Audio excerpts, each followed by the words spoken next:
Hello there, all you friends, true believers, and newcomers alike, and welcome to another video. My name is Superfly Comics Guy, and today I'll be taking you through the Deadpool by Joe Kelly Omnibus, including the cover, the spine, the contents collected, the build quality, and a flip through where I can share some of my thoughts, opinions, and recommendations. So if you enjoy the video at any point, you know how to show it. And feel free to leave your thoughts down below as usual, but with that out of the way, let's take a look at Marvel's Merry Merc With The Mouth. Okay, so Dust Jacket time. Here we have the standard cover to this omnibus. I believe Ed McGuinness does both the standard and the direct market cover. Not typically a huge fan of Ed McGuinness, but I think this cover is pretty awesome. Let me show you the spine of this omnibus. There it is. Pretty cool, pretty cool.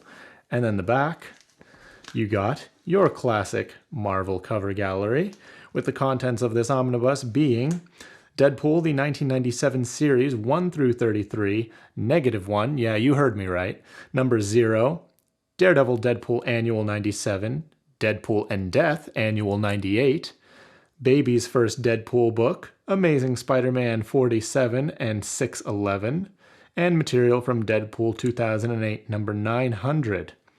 With a cover price of $125 US, $140 Canadian. Yeah, that conversion rate is no longer true, unfortunately. Let's have a look under this dust jacket, why don't we? And there we are. Here we have what I like to call the safe way of doing a board design, because here we have just the standard cover for this omnibus. There's the spine, but then on the back you get the direct market cover. So standard cover on the front, direct market on the back, the safe route. But let's start taking a flip through and talk about some of the story. Okay, so flip through time. Now, even though we're going to be talking about the story, I'm going to be trying to keep spoilers to a minimum. I don't like to discuss spoilers because, hey, I want to leave some fun for you guys should you decide to pick this book up at any point.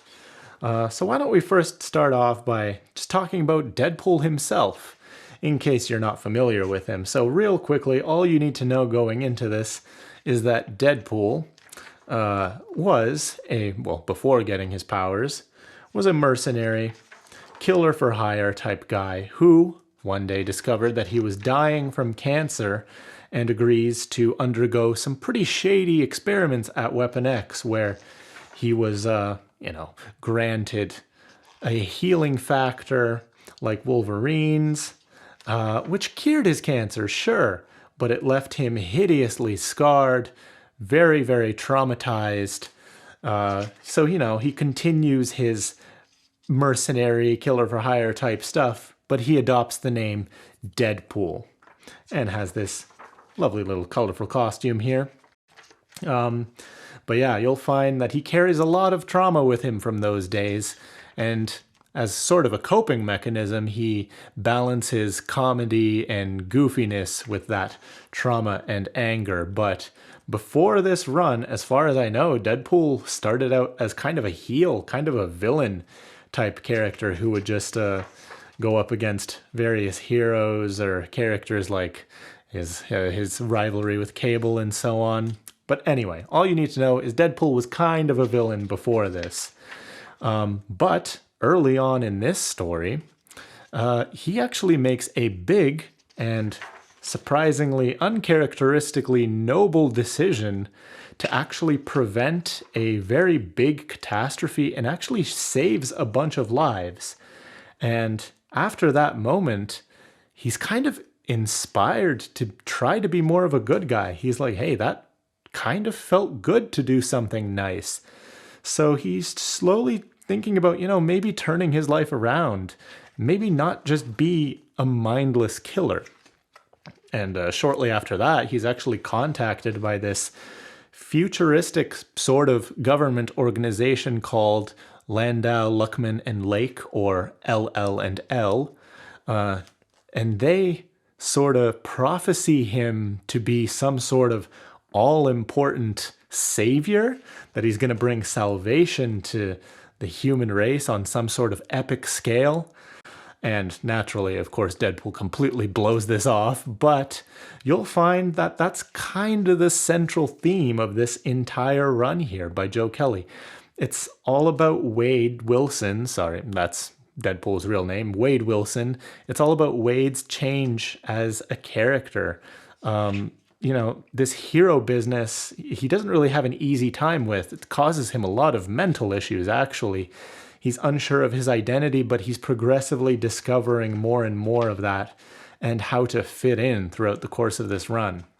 Now, that's really all I want to say about the premise of this story, because really it takes up a large portion of this book. It's kind of the connecting thread that ties all of this entire run together. But along the way, you do also get some other side stories, like Daredevil makes a brief appearance. Typhoid Mary actually plays a small but pretty important role. You get to learn a little bit more about Deadpool's main supporting cast. So characters like Blind Al, who's like sort of a old roommate that he lives with, an old lady. I use that term very, very loosely because it's not quite what you might think.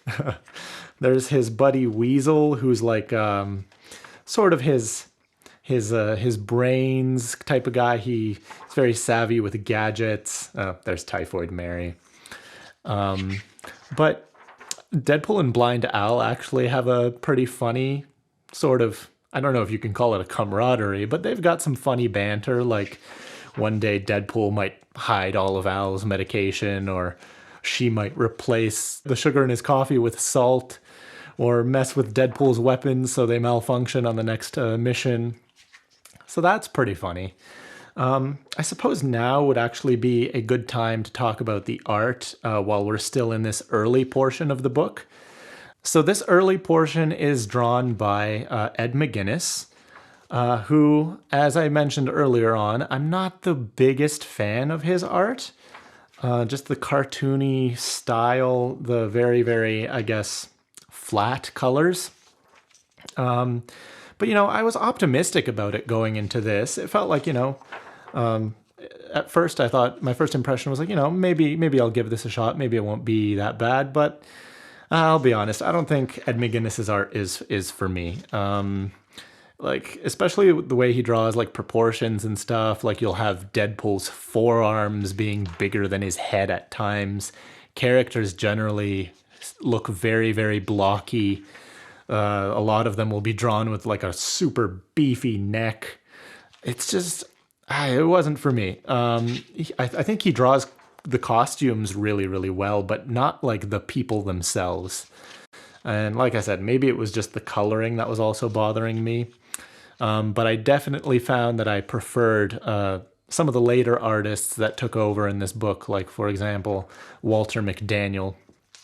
But there also is some other stuff that I also wasn't a fan of. Like, there's often like pretty disorienting sideways issues that or panels that go across the length of the page, and I don't know. I'm not a fan of that format. I don't know why that ever became a thing. I'm glad that doesn't really happen anymore.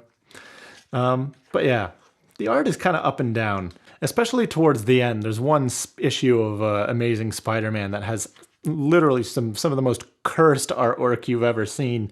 I'm talking about the kind of stuff that you would like show to a kid to scare them into going to bed early. But yeah, anyway, we can continue talking about the story here. One issue I absolutely have to shout out, which is the undoubtedly highlight of this book right here. It's absolutely fantastic. Deadpool number 11.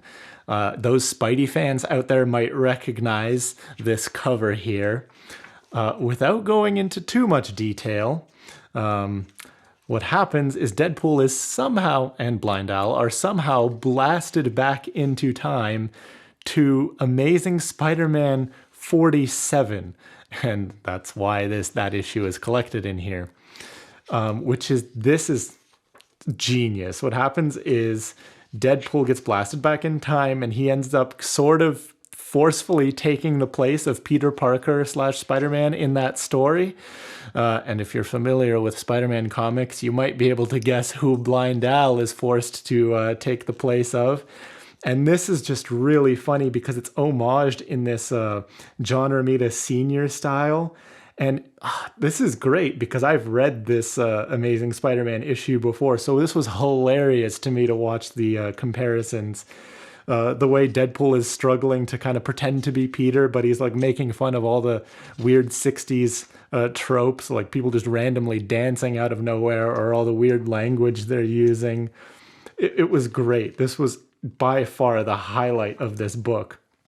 And there's lots of other goofy little one-off stories like that in this run. There's one where, for example, MODOK, of all people, makes a bunch of clones of a bunch of Marvel characters and villains like Kangaroo or Ringmaster, like characters you really haven't heard of or were long forgotten, and just sicks them on Deadpool and gets them to attack him. Other goofy stuff, you'll find pretty often that Deadpool is constantly making very 90s references, like he'll reference movies like Speed with Keanu Reeves, or Forrest Gump, or pop music like Vanilla Ice.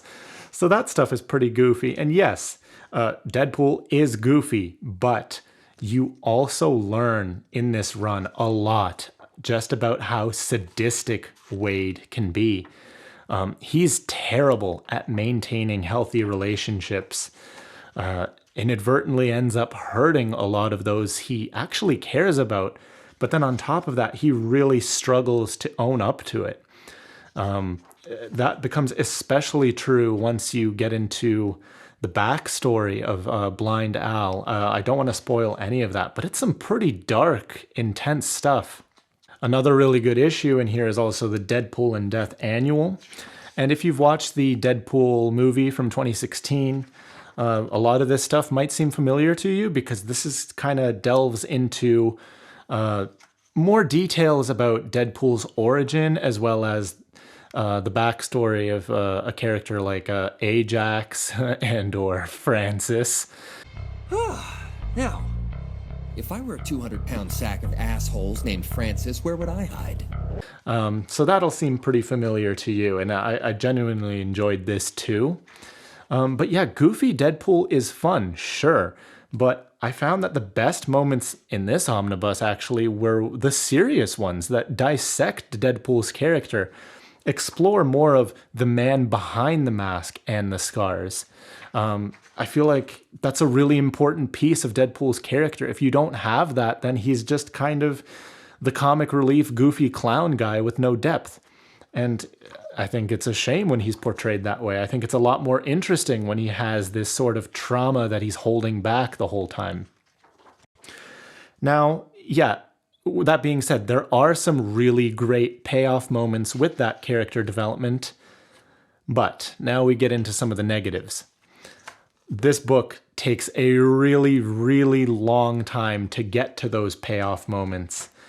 And in between, I found myself actually losing interest pretty frequently.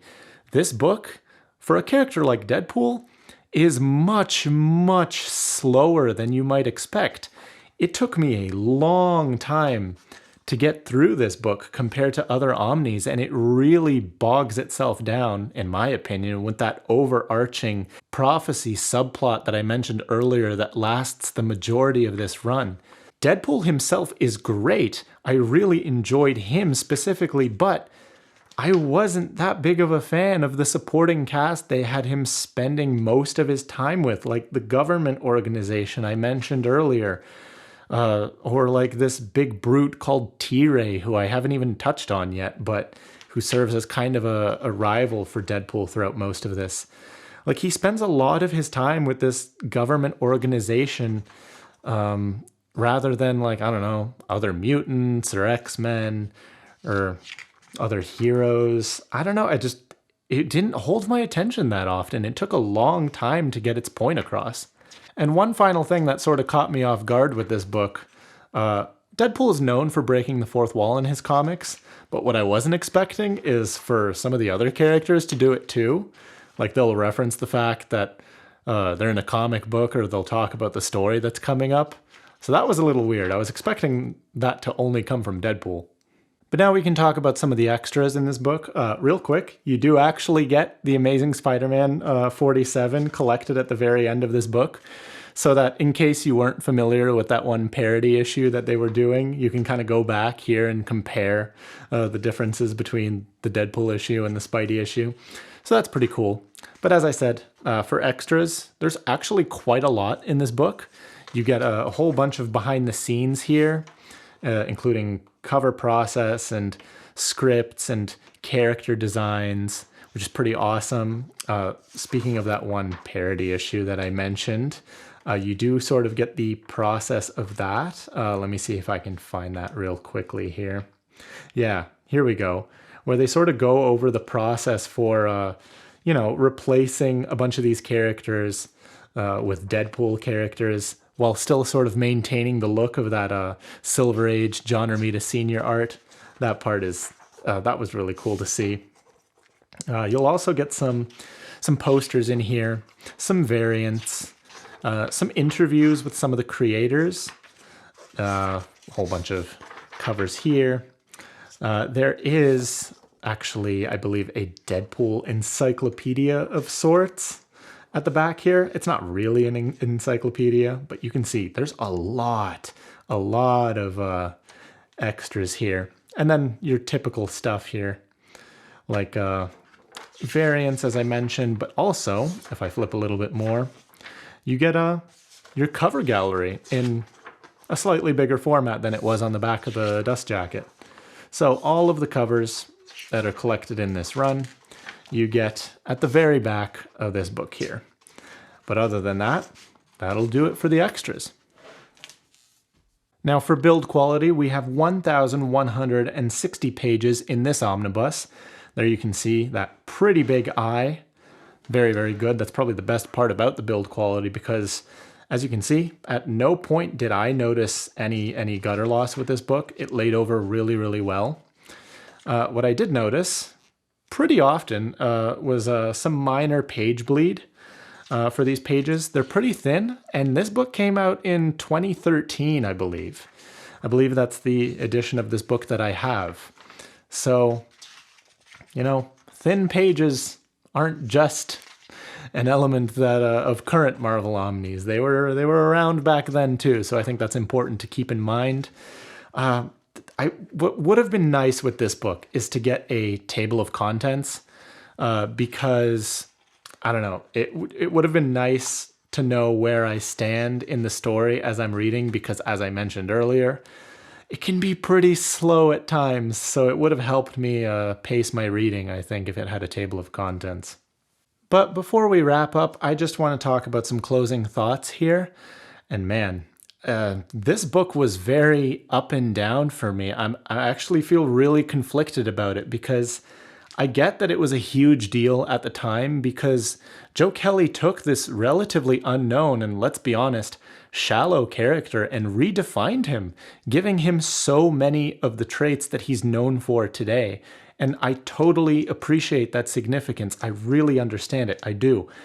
But for somebody who's already pretty familiar with Deadpool, coming back to this, you kind of already take a lot of those things for granted. And there is a lot of fun to be had in here, especially that Amazing Spider-Man 47 parody issue that I talked about. There is good character work to be found here. Deadpool himself is great. I liked his character development, but in between those moments, I found the book to really, really drag on, especially with a shortage of compelling supporting cast members. Now, I'm not saying this is a bad book, definitely not, but at the same time, it really failed to maintain my interest a lot of the time throughout the really long story that it was telling. And I'll be honest, at this time, I'm not really sure if I would reread this book. And if you're looking for this book just because it's been out of print for a while, maybe it's time to reconsider that decision. But hey, that's just been my review of the Deadpool by Joe Kelly Omnibus. Let me know how you feel about the story, or what you think about my thoughts. You know, whatever you want to talk about, leave it down below. But thank you so much for joining me today. I hope to catch you in another video real soon. So you have yourself a great day. I've been Superfly Comics Guy, and until next time, guys, you keep reading. See ya.